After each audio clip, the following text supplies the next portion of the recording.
Hello my friends, welcome back to Make It Monday with Bob Threadmill. My name is Matt Weinstein, aka Glass of Weinstein. I'm a dedicated gluten-free cook and content creator, and I think you're really gonna like this one. Whether you're making this recipe for a loved one, your mama, your best friend, or for yourself, today we're making gluten-free gnocchi from scratch. So grab a glass of Weinstein and let's get romantic. For this recipe, you're gonna need some mashed russet potatoes. Let me show you how I did it. I'm using russet potatoes in this recipe because they're going to be a bit sturdier for our gnocchi. So peel them, cut them into smaller pieces, get them in a pot with some cold water, and bring everything to a boil together. Then run them through your potato ricer or smash them with a masher.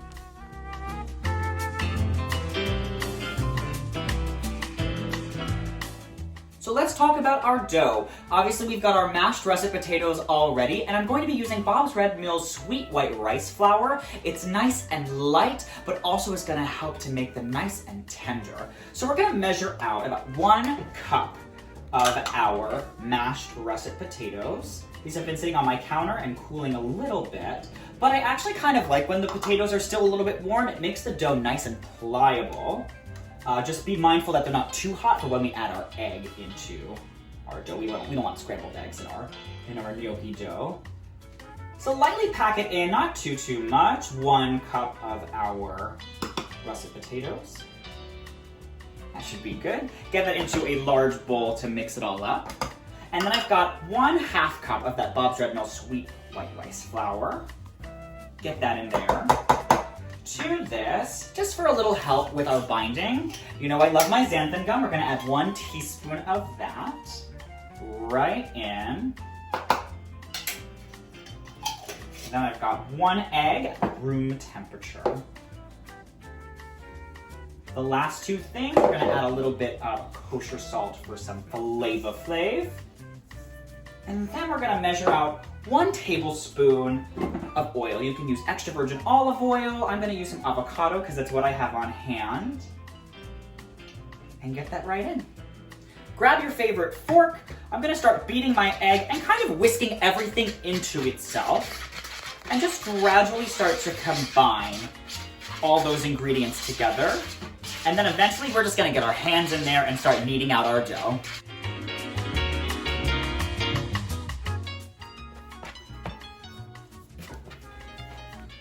All right, time to get a little bit messy. Using your hands, start kneading out your dough. You want all these ingredients to really kind of get to know each other, especially with gluten-free ingredients like our xanthan gum and our sweet white rice flour. They just need to get pushed around a little bit.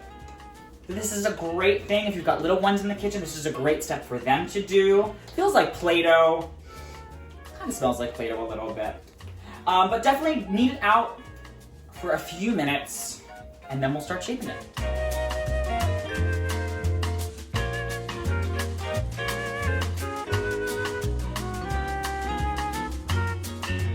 I've been kneading our dough for a few minutes. It is nice and light and a little bit springy. I'm just gonna portion this out to make the rolling out a little bit easier. So 1 chunk at a time. You're gonna wanna roll it into a little ball first, just so it can really reshape. And then using your hands, just roll back and forth. I've got a little bit of oil on my cutting board so it doesn't stick, but feel free to use some gluten-free flour as well if it's getting a little too pliable. And then get both hands in and just start rolling out each piece, maybe till it's about 3/4 of an inch or an inch thick. I'm not good at geometry, in diameter, thank you. Thank you from off screen. In diameter. And if you need a little bit of help, do the pinch and press. That is a really good little cheat. Pinch and press if you need to. And then just get your knife and just cut them into little inch pieces like that.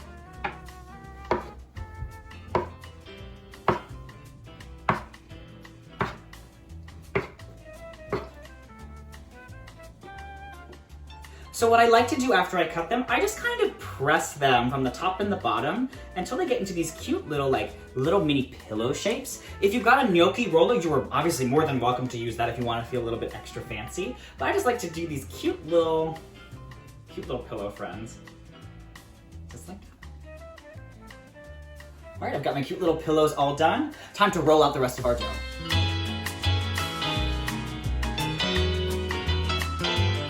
Our cute little gnocchis are all formed. I've got some water boiling. And we're just gonna get these delicately in here. These will cook up in no time at all. Once they start floating to the top, they're probably just about ready to go. So carefully get those in there, and they'll tell you when they're done.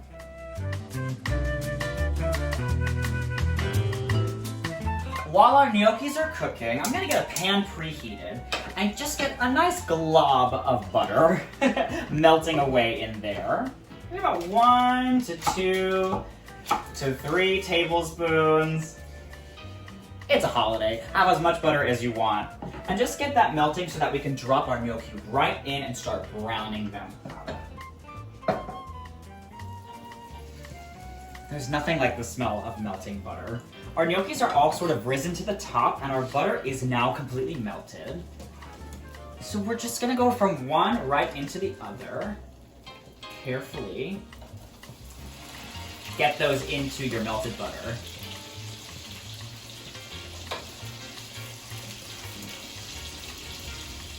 And don't bother them too much. We want them to get a little bit crispy before we incorporate our cream and our cheese.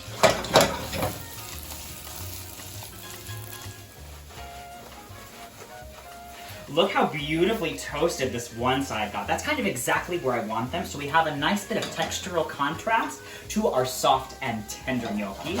Right into this, I've got some heavy cream. And we're just gonna bring that to a nice simmer, reduce it down a little bit, and then we're gonna add lots and lots of Parmesan cheese.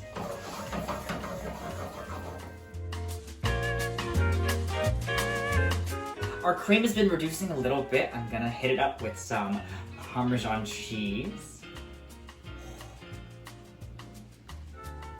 It smells romantic in here. Did you find Parmesan cheese romantic?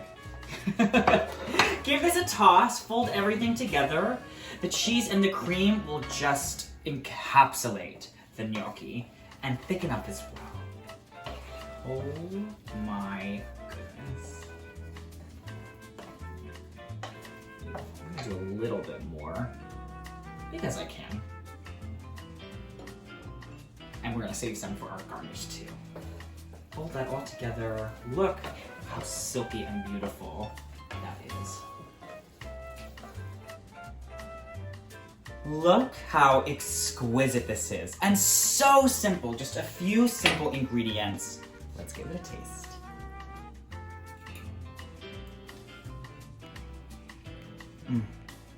Really soft and tender. Oh, I gotta have one more bite. So silky and delicious. I really can't wait for you to try this one. And there you have it. Thank you so much, my friends, for joining me for a very romantic Make It Monday with Bob's Red Mill. My name is Matt Weinstein, aka Glass of Weinstein. If you like this gluten-free recipe, you can find more of it here on my Instagram, as well as my TikTok, YouTube, Facebook, and my website, glassofweinstein.com. Until next time, my friends, I hope your Valentine's is nice and cheesy.